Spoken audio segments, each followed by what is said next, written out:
Good morning. Happy Saturday. I'm sending you a big hug wherever you are and lots of love to you. This morning, as the United States is reeling from a week of a lot of unrest and violence and uprising in the streets throughout different cities across the country. So this is my first video. I've decided to come out of my shell a little bit and start speaking about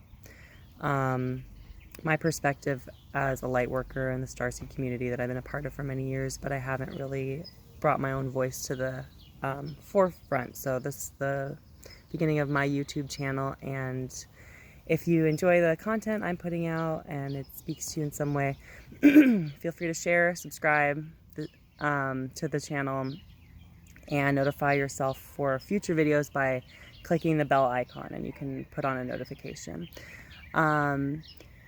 So thank you for being here, and I'm going to be discussing the nature of the programs that are being run this week through the details of these stories that we're witnessing. So I'm very deep into the understanding of history of the United States and the entire global society as far as what has happened in the race wars of the past. So that's not something I'm going to get into in this video.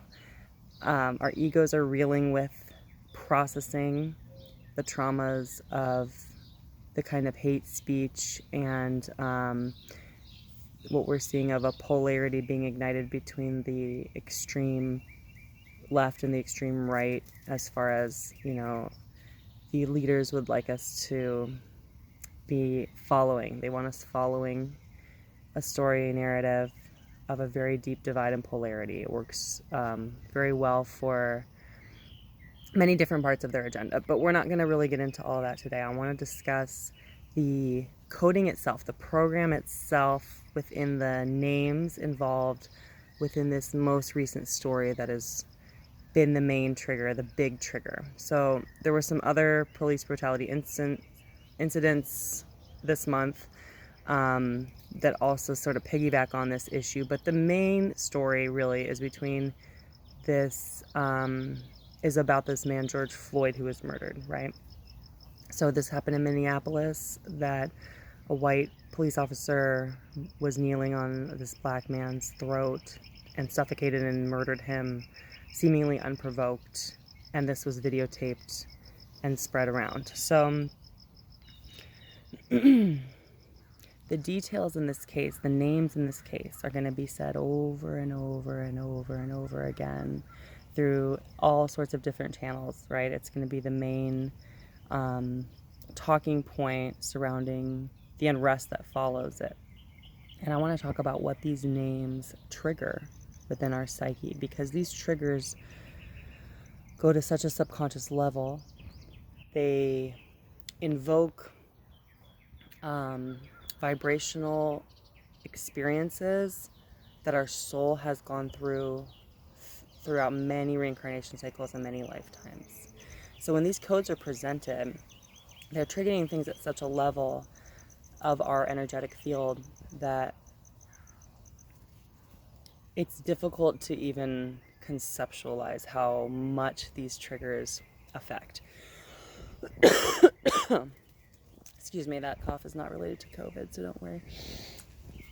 So what I'm going to do is basically break down some of the language for you, and then you can take it from there for today. So let's look at the white cop in the case, Derek Chauvin. Derek, the first name, is defined as a powerful leader. And Chauvin is the root word of chauvinist or chauvinism. So I'm familiar with this word. It was a huge part of my studies undergraduate for, sociology, psychology, and the historical background that I have from my degrees. So I was assuming chauvinist was, some sort of bigot, somebody who thinks they're better than another group. And I was surprised to find that that's actually the secondary definition. But the primary definition of Chauvin is it comes from the French Revolution in the 1700s. There's a man named Chauvin who was glorified as sort of representing the aggressive patriot and defending the structure of law at the time. So defending, you know, the authoritarian state, Napoleon, and this kind of Machiavellian order of trying to incite fear within the populace in order to rule. Pushing the vibration of fear. Fear and love are polar opposites. So fear is the opposite of love, and love is the opposite of fear. I always surprised when I learned this because I always assumed love and hate were polar opposites. But in fact, hate and hope are energetically opposite. So hope is the antidote to hate. Love is the antidote to fear.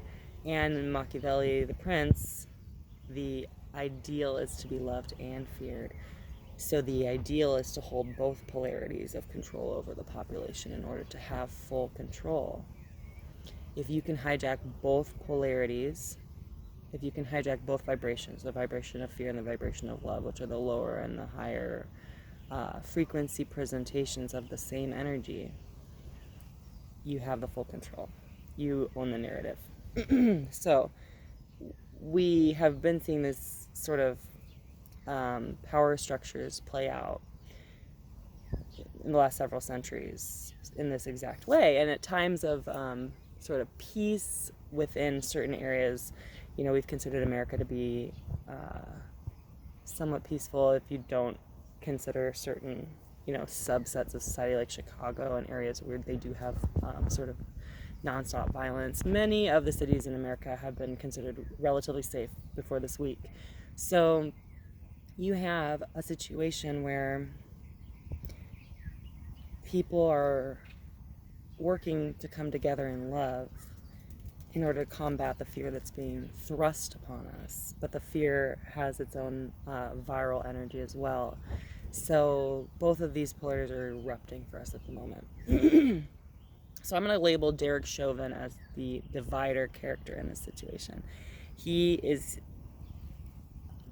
from an energetic perspective, his name pulls in a division. His actions, what he did that were filmed and broadcasted everywhere, with, of course, surrounding officers that didn't step in. So there's like these subsequent players too that certain people would like to find guilty.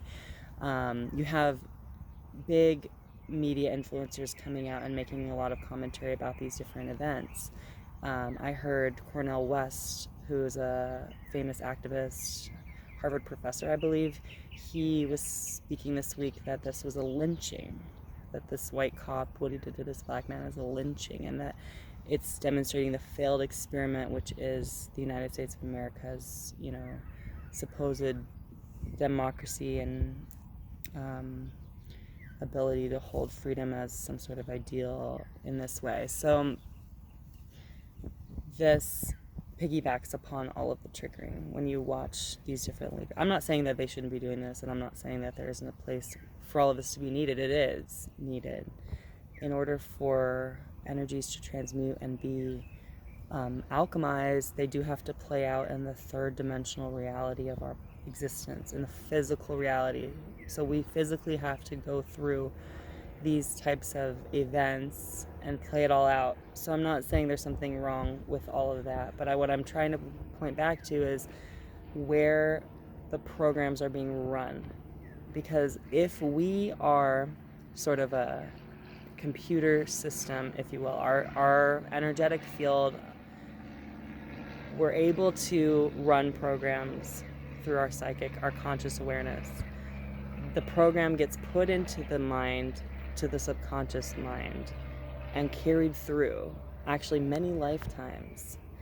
And if we are able to uninstall these programs, we, rather than reacting through whatever the program triggers at the moment, we will end up stepping into a place of full autonomy within our energetic field, where we can make the choice. Where is our energy going to go?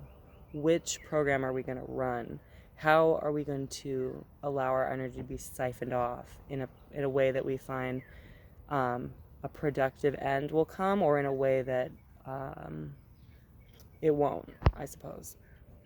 Of course, there's a lot playing into all of this. It's not necessarily all... events have to come through in order for these transitions to occur. So I'm not saying it's something that necessarily should be prevented, but just consider the way that your psyche is being attacked through this spelling, these spells of these words that are being presented in these stories. So George Floyd is the victim in this story. We're going to next talk about his name. So he's presented as this innocent black man who seemingly was unprovoked and fighting for his life, saying he couldn't breathe and they're going to kill me, and no one stepped in to stop it, and he in fact was killed. So his name is George, which is a very typical British name. You hear George and it invokes images of a common English British society, and the British, crown has sort of been the perpetrator of the colonization of the world and has brought in to much of an extent the order that we see today as far as these socioeconomic structures globally, as far as the biases we do have in our minds of what skin color represents and different race or orientation of race represents. And the British Crown has been, I feel, somewhat the inception point of like where we are today as a modern society. So the United States maybe has surpassed the power of the United Kingdom at this point in some way, but we're like an offshoot of them to some extent. We are kind of the next phase of the colonizers, the United Kingdom, and like the big leader of the world, sort of the one running the show. So just because this man's name is British doesn't necessarily mean anything about him. It's more about where we can be subconsciously triggered. Just simply, we're triggered considering the concept of British colonialism and what that represents in the race wars. So I'm not going to go much more into George, but there have been some things happening in the British royal community in the last year that has been strange. So we see like Prince Harry and his new wife Meghan deciding to leave the royal family, sort of step out of their roles as royals and move to America and try to kind of balk the hierarchy there. And we see some strange things are happening at Buckingham Palace in the last week or two, where the crown insignia has been removed and they have like boarded up the windows or closed the drapes or something like that, so it looks closed. So there's suspicious things going on within the structuring of what we consider to be like the powers of the world. So the last name of this man is Floyd. So when I'm looking up the name Floyd, I find it's a variant of the name Lloyd, which comes from the Welsh language and means gray or gray-haired. And I could touch on the idea of grays and extraterrestrials and the aliens that are the grays. I think that could be somewhat involved here. But I am not particularly a practice channeler. I don't necessarily sit with the Galactic Federations of Light and all of these assistive groups the way others in the community do. So I'm not necessarily getting some sort of strong relation to the grays in this way, the way that some other channelers who are connected to these groups might be able to kind of clarify for me. But what I will say about the color gray is that it's a blend of black and white. So you see where Derek Chauvin, I'm labeling like the divider, George Floyd and Lloyd being this image of gray, like it's inciting deep within our subconscious programming the meaning of these words. and gray being a blend of black and white. It's sort of a balancing. So almost that he represents the uniter of the storyline. So black and white is something that is presented quite a bit to try within, popular culture. You see a lot of black and white imagery, black and white checkered imagery, which some argue is part of the mind control program to keep people as polar as possible. The more you can polarize any kind of event or storyline narrative, the more division you're going to incite, right? The polarizing is the dividing. It's keeping people in their separate camps. So I find his last name being Gray it's reuniting the polarity that the aggressor, the Derek Chauvin as the divider, sort of represents. It's a circular program they've run so that every single piece is sort of hit. Now, I like to have fun with the algorithms, with the search engines as well, because I find that those algorithms are working through a mathematical component, and it's working through the tracking of our entire civilization. So ideally, it's working to target pieces that connect, and in that way I think there can be some insight to what's happening with the subconscious programming through use of the algorithms, and not always. So I'm going to go down a little rabbit hole here. It may not resonate as much in this way with you, but I think for some it really does resonate, as far as how really the subconscious programming does work. Because what I'm going to get into now is popular music. And you think of music as something that very much affects the chakra system, the energetic flow within the body's systems. When you hear like a really beautiful classical music, it tends to kind of hit your higher chakras, your heart and your crown chakra. You might feel like tingles through your skull, your scalp, kind of feel this release through your neck and shoulders of tension. You can feel the way that the music is soothing, kind of bringing you into more relaxed and happier feelings. When you hear other types of music that can be very aggressive and abrasive, it tends to trigger like lower chakra activation. You can feel it in your stomach or in your maybe genital area, sort of just like the deep-rooted lower spine activation that affects, your feelings of security and your fear, etc. So we know these different chakra systems do get activated through music.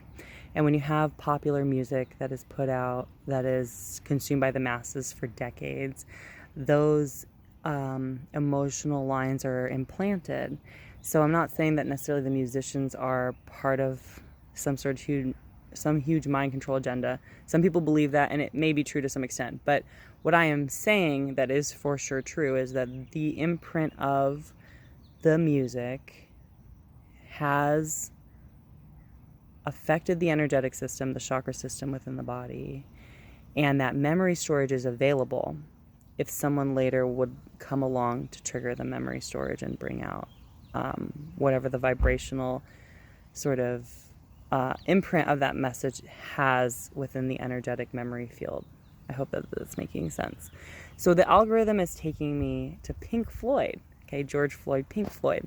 And Pink Floyd is a hugely popular band from, several decades ago, where you see the beginning of the modern protest age, kind of, I would say, where the baby boomer era started to want to question the authority structure and the societal hierarchy that we have. So the biggest album of Pink Floyd is The Dark Side of the Moon. And The Dark Side of the Moon, I find, has been known to be associated with drug use. My own husband says he's done drugs to Dark Side of the Moon.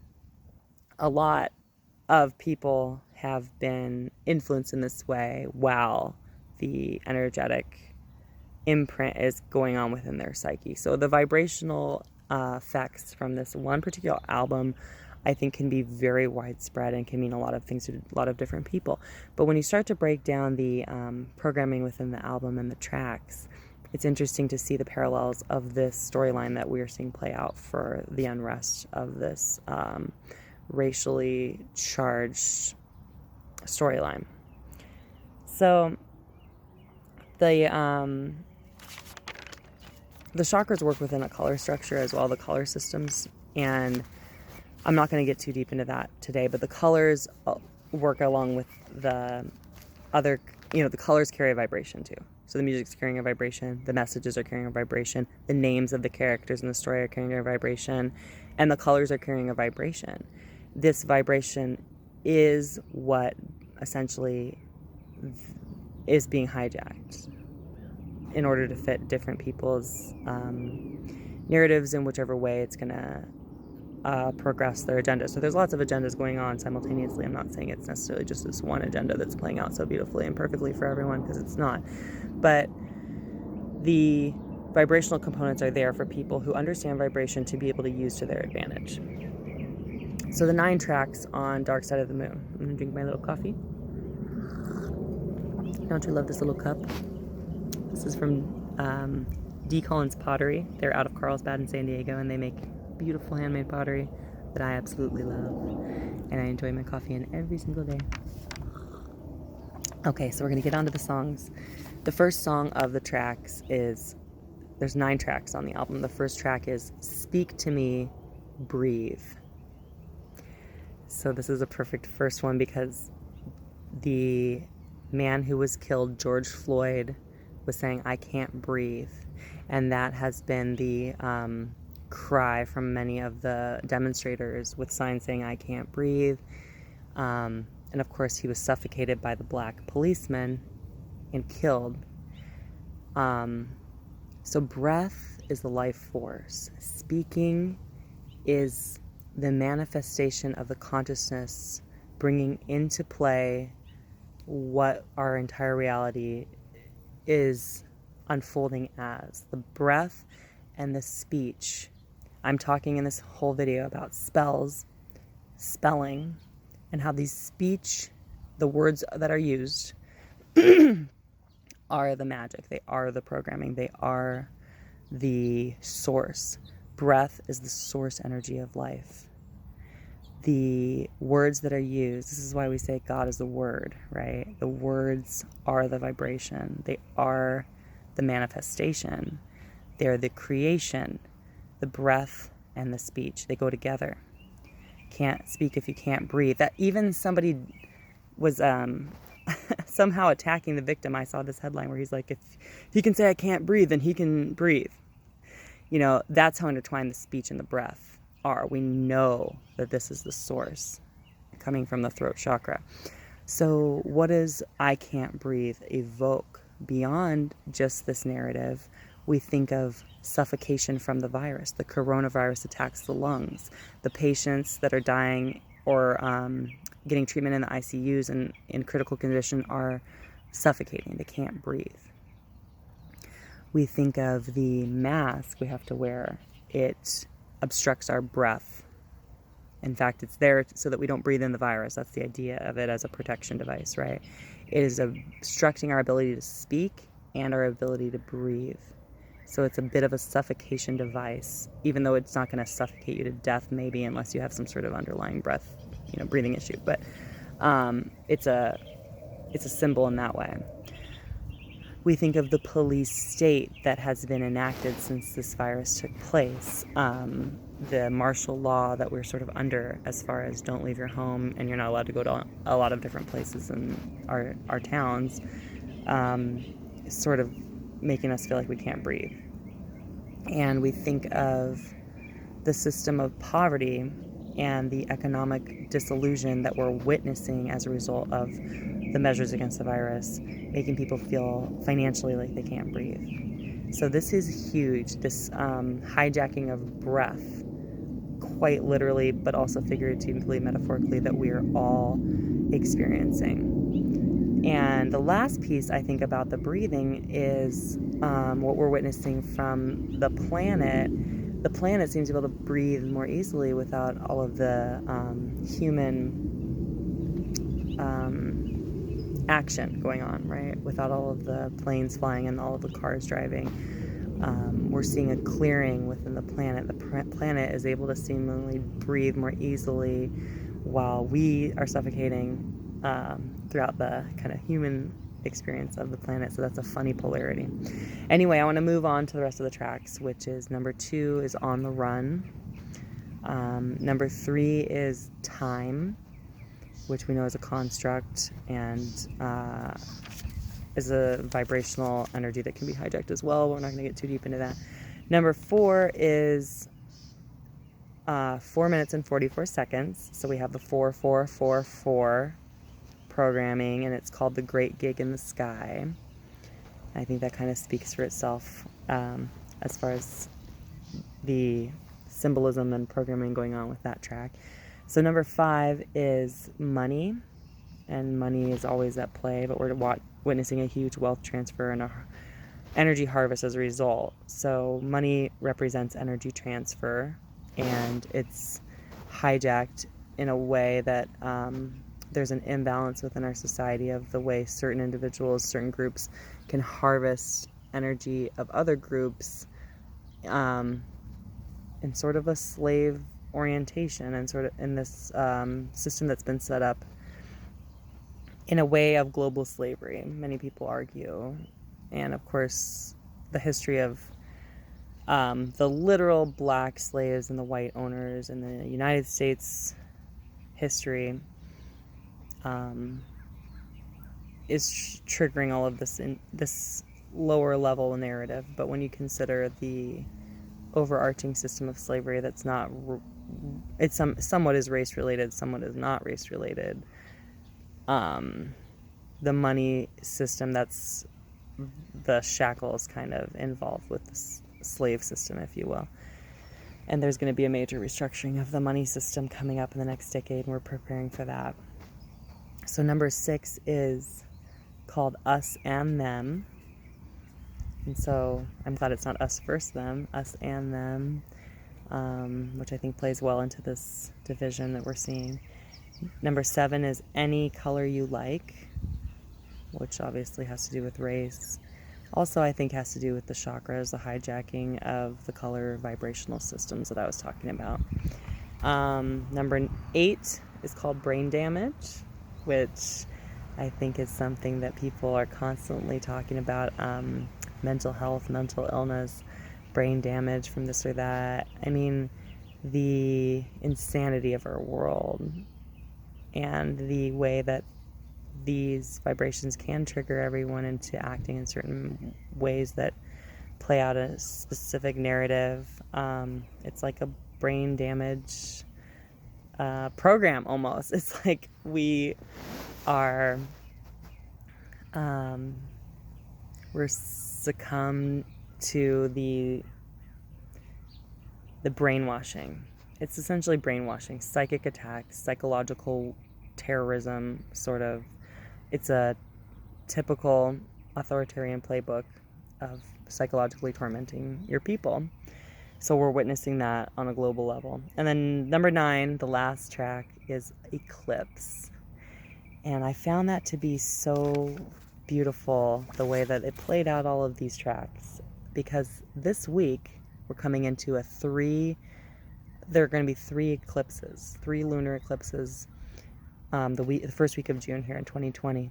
And that's a very unusual event. I'm not an astrologist, but I do follow astrology, and I do find it very useful and interesting, but I'm no expert on it. So the people that I'm following are talking to me about, are explaining what these eclipses are doing as far as the intensity of light influx that we're getting at the moment. So the idea is that humanity is, many of us, we're on an ascension timeline of ascending our consciousness to a level outside of this programming. Sort of what the ascension, how I would best describe it, where we can see the programs that are being run through our physicality, through our biology, in order to play out these scenes, and we're choosing not to engage that anymore. Choosing which vibrational area we're going to entertain, which vibrational experience we're going to choose, which is not something that humans have had awareness of in their conscious, because we haven't had this level of ascended consciousness in any sort of modern times that we're aware of. Maybe certain individuals have. We have ascended masters that we know of on the planet that have had this level of consciousness, but what we're seeing is a mass awakening where large groups of humanity are going to be ascending into this massive consciousness. It's not just reserved for these particular ascended masters or enlightened ones that have been the leaders in the past. So an eclipse is defined as a celestial body that has light obscured from it, essentially. So there's two definitions I wrote down here. The first is an obscuring of the light from one celestial body by the passage of another between it and the observer, or between it and the source of its illumination. So a celestial body and the observer has a passage of another in between it, or the celestial body and the source of its illumination has something pass in between it. Excuse me. The verb definition I have written down here is of a celestial body, to obscure light from or to another celestial body. So with this ascension timeline, we are integrating light codes into our DNA structure that essentially will rise our consciousness level to this higher place I'm discussing. And an eclipse is effectively blocking the influx of the light. Now, we need a balance of light and dark in our world in order for it to sustain. This is not something I'm expecting the darkness to just, go bye-bye or something like that. So when you see an eclipse and the juxtaposition of the light and the dark, it's there for our benefit to allow the light in at a rate that we can handle, to flood the body with too much light, to adjust the vibrational tuning of the body too quickly would put too much pressure, and this is where you see people go crazy. This is where you see things turn badly. You can't turn up the pressure too quickly. It's got to be slow. And so in order to dampen the ascension of the human consciousness, the counterattack is going to be a similar process of slowly ramping up. You know, they call it slow cooking the frog. So you see we're being slow cooked as far as how we're being triggered into this programming, and we're slowly working to counter it by bringing in the light as we move into this ascension timeline. So, and the way that this is done is through this magic. They call it magic energy, but it's really just, they call it spells, like it's witchcraft or something. It's literally spelling, literally hijacking of the breath and the voice, like I'm talking about the speech. So, where do we move from here with all of this? Understanding the way we have to incorporate the light, and understanding the way we have to love and respect and forgive the dark in order to transmute it. That's a very challenging piece to all of this, because we want to fight when we see this kinds of stuff and we get triggered in these ways, but the antidote is something else, something that doesn't seem to always make sense or translate in a way that others want to accept. So this last part I want to just talk about is leading into next week and what we can prepare ourselves for energetically as we watch these unfoldings continue, because I don't believe they're going to just up and disappear, and we do need to stay focused on our vibration in order to hold the higher frequencies in order to do this light work battle that we are thrown into. We are the warriors of the light work now at this point in time, and stepping into what that truly is and what we're in for with the astrological unfolding of the next 6 months of 2020, and as the kind of light and dark forces are working to play out their different agendas. So June 20th, 21st, 2020 is coming up in a few weeks. That's the solstice. And there is a new moon solar eclipse in Cancer that day. Now, this will bring in a 0 degree energy of inception for the moon and the sun, which welcomes a new understanding and a ready to receive energy. Now, I feel as though this new understanding, ready to receive energy, it has to come in without the programs in the way. So those who are really involved with running the programs, feel completely aligned with the programs, are perhaps blocking themselves from the receiving of this new direction, this new energy, this opportunity for transformation. So just consider how you're siphoning your energy and where your ego is attaching onto these storylines, because as valid as it can be, the ego is not responsible for holding the vibrational frequency and is going to often sabotage that work because it doesn't understand. So this new moon solar eclipse in Cancer is bringing in the full expression of the divine feminine, which is what we're in for the next few years anyway, which brings in compassion, kindness, and support as far as the divine feminine's loving, mothering energy. However, it also brings in chaos and destruction, because the divine feminine energy is that of rebirth, and the rebirth only happens with the chaos and destruction period to start it, in order to allow for the new coming in. It has to be kind of, the old needs to be taken down. So the next half of the year, Mars and Aries are bringing in a war and strength energy. So again, where are you going to direct that warrior energy? How are you going to strategically use this energy? It's all part of the test. It's all part of the period of awakening that we're in. So the last time this 0 degree eclipse happened in this way, the 0 degree point of the moon and the sun in this way, was in 2001, just right before 9/11, like 2 months leading into 9/11, where this enormous world and life-changing event occurred that has been a precursor to kind of what we're witnessing in 2020 anyway. And the previous century had no instance of this 0 degree point. So you can see where the 20th century was not a place for enormous world-changing events. Plenty of world-changing events happened in the 20th century, but it wasn't the complete restructuring of the globe that we are now, the 21st century is clearly bringing in from every area.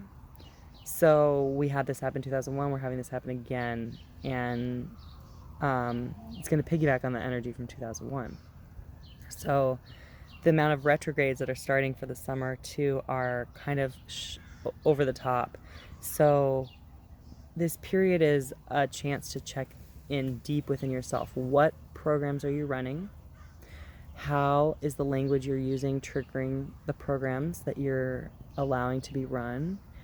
And how can you go within, connect to your heart chakras, your entire chakra system, to birth and trust what you want to see brought in as the new? Reprogramming yourself in order to reprogram our entire lineage and transmute the origin stories that we are carrying. These origin stories are the programs we are running. In order to utilize this influx of light to transmute this origin story and move into a place of power where we can bring in the kind of humanity and the kind of world that we'd like to see, that balances, that is healthy, that feels stable and secure. We know this is where we're going, and we know that those who've hijacked the energy and the programming to this point are doing so to siphon that energy off for themselves. We act as the batteries to feed this system, and the consciousness of these batteries that we are is going up, it's raising up. And so we can basically hijack it back and change this trajectory if we are able to deprogram ourselves out of the vibrations that are keeping us limited. So that's a lot for today. I hope that you enjoyed this video, and I hope to be back again soon. Stay present, and I'm sending lots of love your way.